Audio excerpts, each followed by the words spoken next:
What's the story, ladies and gentlemen, boys and girls? It was Louth 27 points, Offaly 215. Louth put themselves into their first Leinster final since 2010.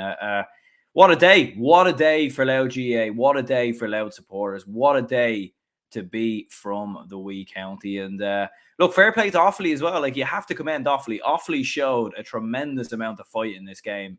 And like the fact they even got back into the game and sent the game to extra time when they were 5-6 points down going into the final 10-15 minutes, the fact that they found it within themselves to turn it around, to find the fight back, I thought was very, very commendable indeed from a Louth perspective. And this is the match reaction, obviously a little bit late, as I was saying in the reaction I done for the Dublin game. I was obviously at both of these two games. And unfortunately, my phone is genuinely terrible. So fortunately, I can't do any match reactions in Croke Park. But we are working on that. Working on the setup here as well to hopefully improve things, make things better. Because, yeah, the lighting as well in this video is really annoying me. But it is what it is. Great result for Louth. Look, to score 27 points in a game of football, although it did go to extra time, it is incredible. You know, it is incredible. Like, to think about it, Dublin scored 14 points today in 70 minutes of football. Louth scored double that. And look, to be fair, they scored a good chunk of that in extra time. They didn't score, 27 points in 70 minutes of football.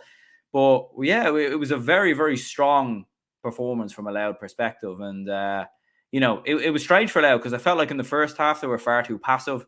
I felt like Offaly were the better side. Offaly were the team in possession of the ball. Louth were sitting very, very deep, absorbing pressure, as you would expect with a Mickey Hart team. And I mean that as a compliment before people get annoyed. I think Louth are set up very well. And I said this on Seamus Brady's podcast on Play on GA during the week. Like, more sides need to look at what teams are doing in Ulster. More teams need to look at Monaghan. They need to look at Armagh. They need to look at Down, Donegal, what they've done in the past, Derry.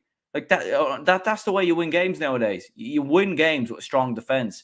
A strong defence, you hit on the break, hit on the counter-attack. Almost every team in Gaelic football is doing that nowadays. Galway are setting up like that. We've seen Mayo adopt it a little bit more nowadays. Roscommon did something similar to beat Mayo.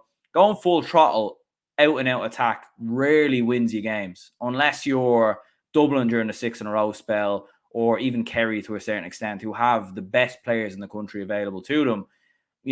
Obviously the likes of David Clifford, Sean O'Shea. You need to have a structure. You need to have a setup.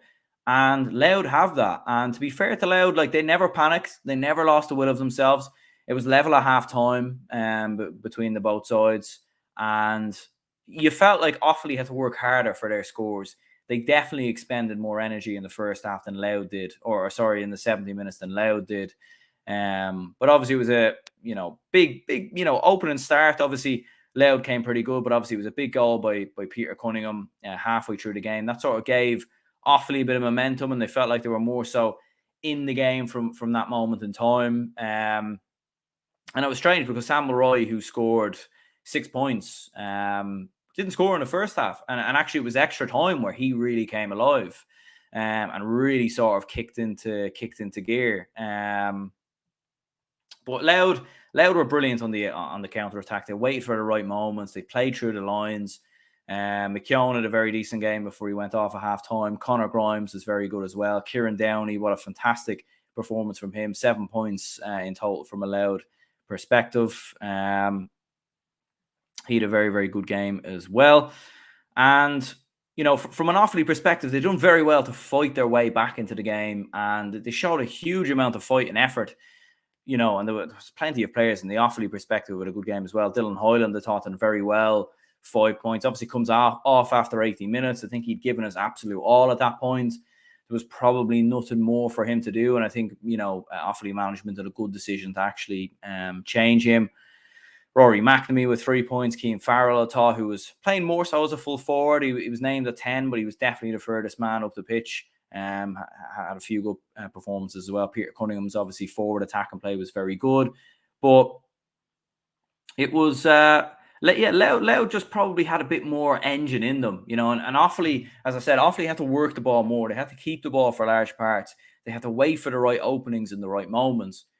And Louth were just hitting them in the attack. But one thing that really stood out for me was Louth pressing up, the sort of the turnovers they were getting from pressing up and kickouts. There was one moment in the second half where they pressed up on Offaly in around the start of the second half, scored I think 4 or 5 points on the bounce.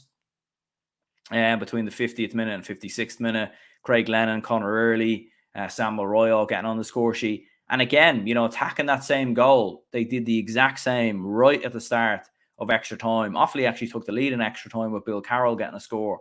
But Samuel Roy, Conor Grimes, Conor Early all getting on the score sheet after that between the 73rd and 80th minute.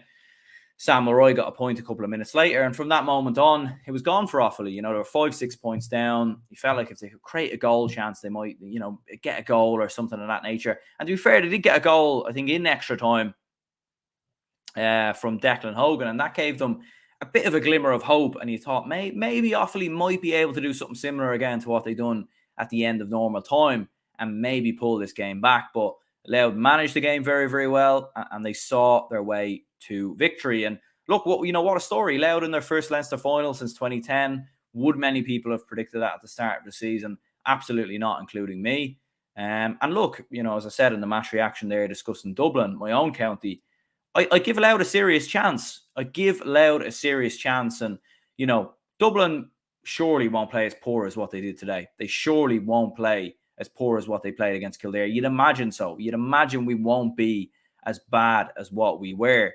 But Louth will take confidence. And, if Louth are set up very well and they're set up to hit Dublin on the break, we give them a chance. I give them a chance. I really, really do. And look, fair play to Offaly, like a tremendous amount of work rate, tremendous amount of fight, considering everything that's happened, obviously, within their camp in the past month or so, obviously, with their manager passing away in Liam Kearns. The fact that they were able to beat Meath, the fact that they were able to give this type of performance to Louth, I think has to be commended. And fair play to those Offaly players. They can hold their heads up high knowing that they gave absolutely everything. And look, Offaly GA is in a good place. Under 20 All-Ireland a couple of years ago. They're going in the right direction. And they'll be one of the favourites for the Tailteann Cup, in my opinion. And I think, as long as they keep moving forward, giving the young players a bit of time, I think they'll be, they'll be challenging, for Leinster titles possibly in the next couple of years, in my opinion. I genuinely believe so. But look, what a story for Louth, what a story for Mickey Hart. He takes over a side that's in Division 4, relegated from Division 3 at the time in 2021. And look what he's done with them. Look what he has done with them. He has now got them into a Leinster final. Louth are, All-Ireland side, Pot 2 side. What a story. What a story. And it genuinely is incredible. And look, it's, can the wee county actually go and beat the Dubs in Croke Park? You'd imagine it would be unlikely, but given how Dublin played today, if Dublin play like they played today against Louth, Louth will beat them. Louth will beat them. I'll be fairly certain of that. My point or my thought process would be that surely Dublin can't be as bad. Surely Dublin can't be as bad. And that's why I'd fancy Louth to go or fancy Dublin to improve and obviously go and win the game. But you are looking at it and thinking, Offaly or Louth are going well and they'll be set up well. They'll be set up to hit Dublin on the break. Dublin defensively, although they didn't concede a goal today, there was times we were open, times we didn't play at our best. Louth will fancy their chances. But look, what a huge result. Obviously, a bit of a delayed match reaction, as I was saying before. Big result for Louth. I did do a bit of a vlog at the game as well, so that will be out hopefully tomorrow, if not Tuesday.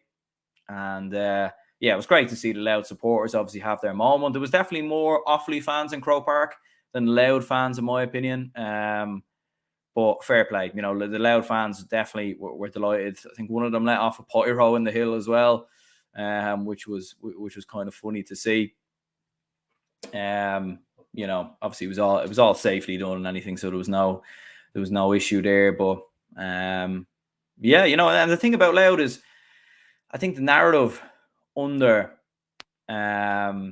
Louth before Mickey Hart came in was probably that Louth were a one-man team under Samuel Roy, but now you've got, Conor Early chipping away, Kieran Grimes, who's done very, very, or Conor Grimes, I should say, who's done very well. And Louth are getting a lot of options. They're getting a lot of Darren McConnell's looking good.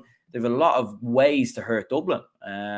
And I think it's going to be a fascinating game. I really, really do. But look, we'll obviously preview that game when it comes around. We'll break that game down in more detail. And yeah, let me know your opinions, your thoughts on this game. Let me know what you thought about this game. Big result from a Dublin or from a Louth perspective. A first Leinster final since 2010. Absolutely incredible stuff. But yeah, let me know your opinions, your thoughts, and speak to you soon.